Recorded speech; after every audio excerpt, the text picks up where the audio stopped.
می videos میں خوش آمدید۔ فرمایا کہ اللہ کے مقبول بندوں کی ایک خاص نماز ہے، وہ قیام اللیل پر مداومت ہے۔ اللہ کے نیک بندے رات کی نماز پر مداومت فرماتے تھے، اور ان حضرات کا معمول تھا کہ تہجد کی نماز گرمی ہو یا سردی اس کا اہتمام کرتے تھے۔ حدیث شریف میں ہے کہ تم قیام اللیل کا التزام کرو کیونکہ اس میں بہت سے فائدے ہیں۔ حدیث میں ہے تم قیام اللیل کا التزام کرو کیونکہ اس میں بہت سے فائدے ہیں۔ ایک یہ کہ وہ تم سے پہلے نیک لوگوں کی سنت ہے، دوسرے یہ کہ وہ تقرب خداوندی کا بہت بڑا ذریعہ ہے، تیسرا اس سے گناہوں کا کفارہ ہوتا ہے، چوتھے یہ کہ وہ گناہوں سے روکتا ہے، پانچویں یہ کہ وہ جسم سے بیماری کو دفع کرتا ہے۔ سبحان اللہ۔ تہجد کی نماز کی برکتیں جسمانی بھی ہیں، روحانی بھی ہیں، اخروی بھی ہیں، دنیاوی بھی ہیں۔ حدیث شریف میں تم قیام اللیل کا التزام کرو کیونکہ اس میں بہت سے فائدے ہیں۔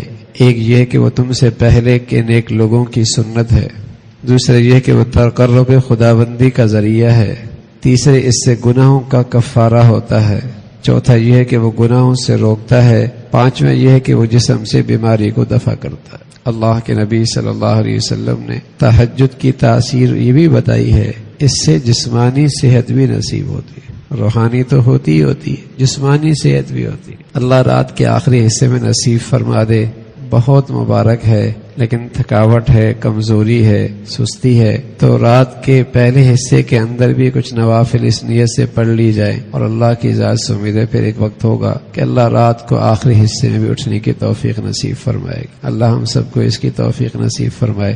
صالح سلیمان بن داؤد علیہ السلام کی والدہ نے ان سے فرمایا، بیٹا رات کو نہ سویا کرو، کیونکہ جو رات کو سوئے گا قیامت میں نیکیوں سے خالی ہاتھ آئے گا۔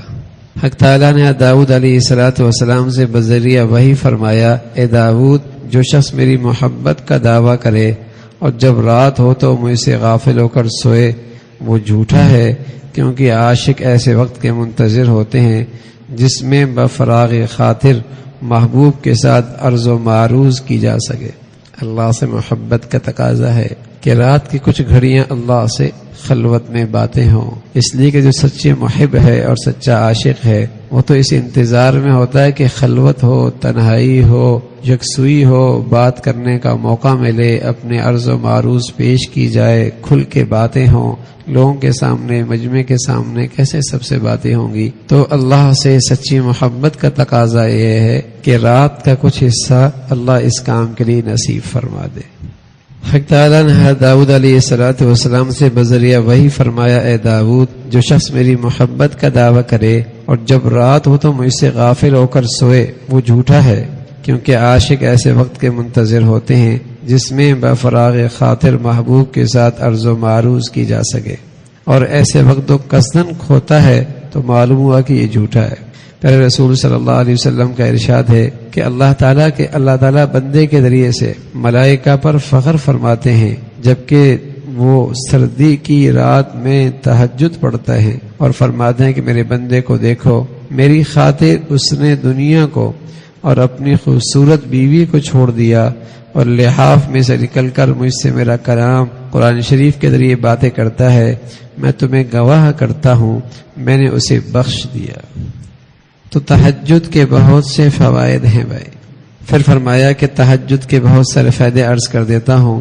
ایک یہ کہ وہ تم سے پہلے نیک لوگوں کی سنت ہے، دوسرا یہ کہ وہ تقرب خداوندی کا بہت بڑا ذریعہ ہے، تیسرا اس سے گناہوں کا کفارہ ہوتا ہے، چوتھا یہ کہ وہ گناہوں سے روکتا ہے، پانچواں یہ کہ وہ جسم سے بیماری کو دفع کرتا ہے۔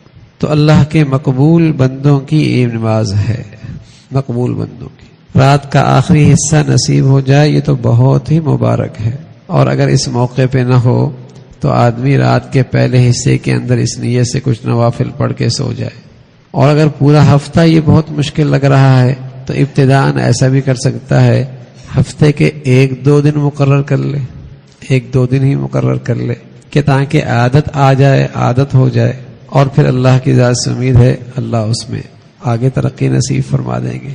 یہ بسا اوقات وہم ہے کہ نیند تو جو اللہ 7 گھنٹے میں پوری کر سکتے ہیں وہ 6 گھنٹے میں پوری کر سکتے ہیں۔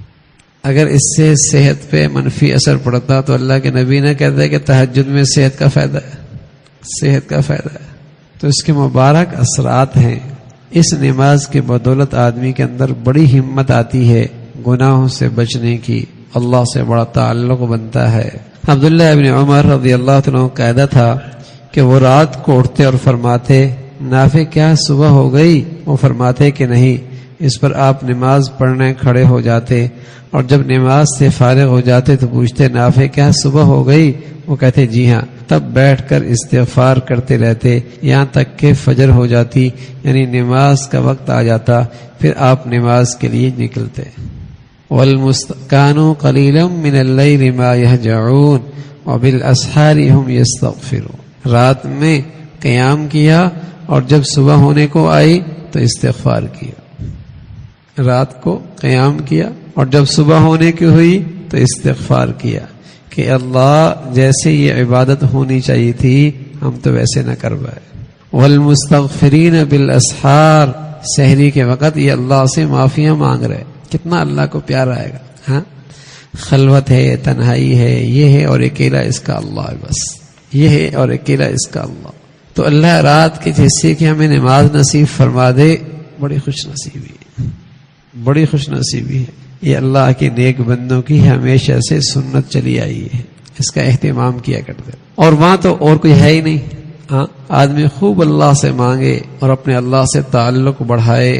امام زین العابدین رحمۃ اللہ علیہ فرماتے تھے کہ ایک روز اتفاقاً یحییٰ بن زکریا علیہ السلام کی آنکھ لگ گئی، معمول شب قضا ہو گیا، اور وجہ یہ اس کی یہ ہوئی تھی کہ جو کی روٹی پیٹ بھر کر کھائی تھی۔ اس پر اللہ نے ان سے بذریعہ وحی فرمایا یحییٰ اگر تم جنت الفردوس کو ایک مرتبہ بھی جھانک کر دیکھ لیتے تو اس کے عشق میں تمہارا جسم گھل جاتا اور آنسو بہا چکنے کے بعد تمہاری آنکھوں کچھ لہو بہتا اور ٹاٹ چھوڑ کر تم لوہا پہنتے، غرض اس کی تحصیل کی تم ہر قسم کی سختیاں جھیلتے، مگر چونکہ تم نے دیکھا نہیں اس لیے غافل ہو کر سو گئے۔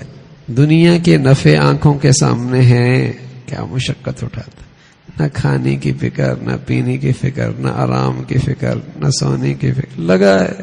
ہاں، تو وہ جو اللہ نے کل رکھا ہے ہمارے لیے، فَلَا تَعْلَمُ نَفْسٌ مَّا أُخْفِيَ لَهُم مِّن قُرَّةِ أَعْيُنٍ، تمہیں کیا پتا اللہ نے تمہارے لیے کیا چھپا کے رکھا ہے، بس اتنا بتا دیتے ہیں تمہاری آنکھیں ٹھنڈی ہو جائیں۔ اچھا، یہ آیت وہاں آئی کہ جس کے پیچھے اس کا ذکر ہے، تَتَجَافَىٰ جُنُوبُهُمْ عَنِ الْمَضَاجِعِ، کہ ان کے پہلو بستروں سے الگ رہتے ہیں رات کو۔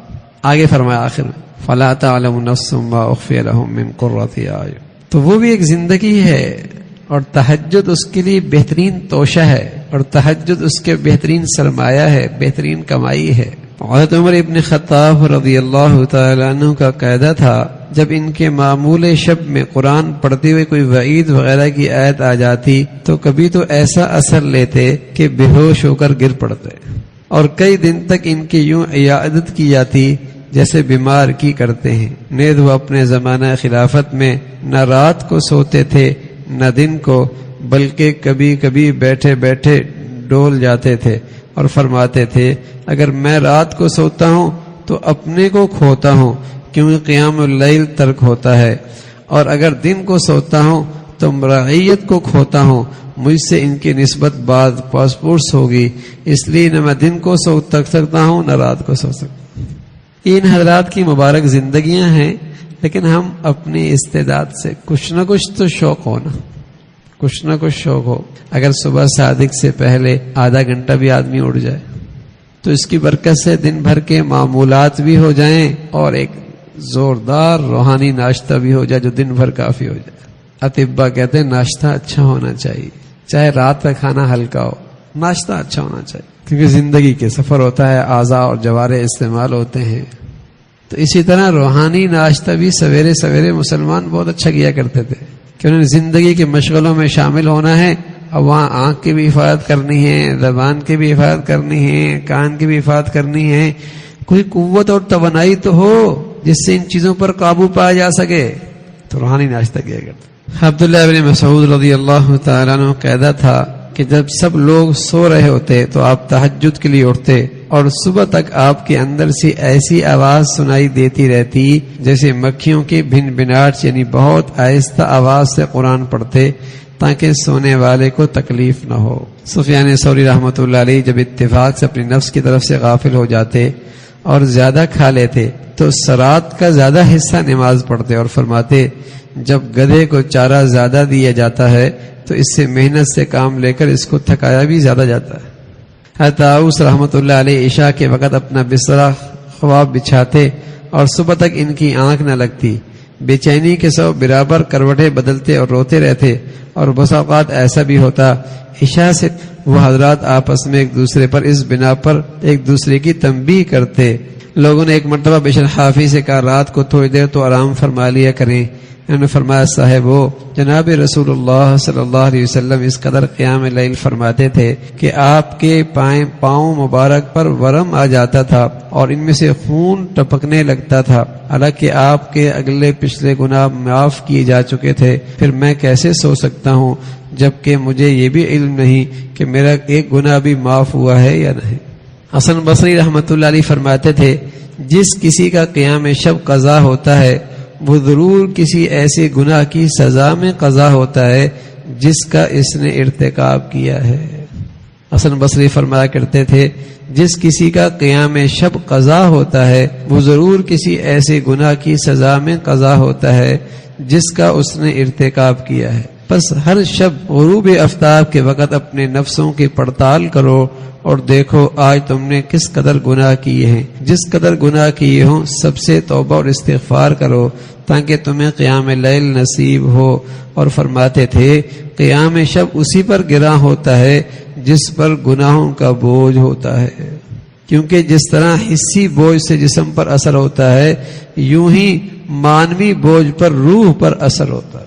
آدمی بڑے سے بوجھ کے نیچے آ جائے اور بہت بھاری بوجھ اس کے اوپر ہو تو اس کے لیے اس نیچے سے بوجھ سے نکلنا مشکل ہے۔ اسی طرح انسان کے روح پر گناہوں کا جب بوجھ ہوتا ہے تو پھر اس کے لیے کھڑا ہونا مشکل ہوتا ہے، پھر عبادت کے لیے کھڑا ہونا اس کے لیے مشکل ہو جاتا ہے۔ ابو الاحوص فرماتے تھے ہم نے پہلے علماء عباد کو اس حالت میں پایا ہے کہ وہ رات کو عبادت کرتے تھے، اور میں رات کے وقت جس گھر یا مسجد کا چکر لگاتا تھا اس میں شہد کی مکھیوں کی سی بھن بھناٹ سنتا تھا، مگر نہیں معلوم ہمارے زمانے کو لوگوں کو کیا ہوا، جس چیز سے وہ لوگ ڈرتے تھے اس سے ڈر کر اس قدر تکلیف برداشت کرتے تھے، اس سے یہ لوگ بے خطر کیوں ہو گئے۔ ایک شخص نے ابراہیم ابن ادہم رحمۃ اللہ علیہ سے عرض کیا میں قیام لیل نہیں کر سکتا، آپ مجھے کوئی دوا بتلا دیجئے۔ ایک شخص نے ابراہیم ابن ادہم رحمۃ اللہ علیہ سے عرض کیا میں قیام لیل نہیں کر سکتا، آپ مجھے کوئی دوا بتلائیے جس سے میں قیام لیل کر سکوں۔ آپ نے فرمایا میاں دن میں گناہ چھوڑ دو، جب تم دن میں گناہ نہیں کرو گے حق سبحانہ رات کو تمہیں اپنے سامنے کھڑا کر لیں گے۔ رات اس میں یہ ہے کہ رات میں حق تعالیٰ کے سامنے کھڑا ہونا بہت بڑی عزت ہے اور نافرمان اس شرف کا مستحق نہیں ہو سکتا۔ تہجد ہمیں نصیب ہو جائیں تو دن کی زندگی صاف ستھری ہو، پاکیزہ ہو، دن کی زندگی پاکیزہ ہو، اس لیے کہ رات کو اللہ کے سامنے کھڑا ہونا بہت بڑا شرف۔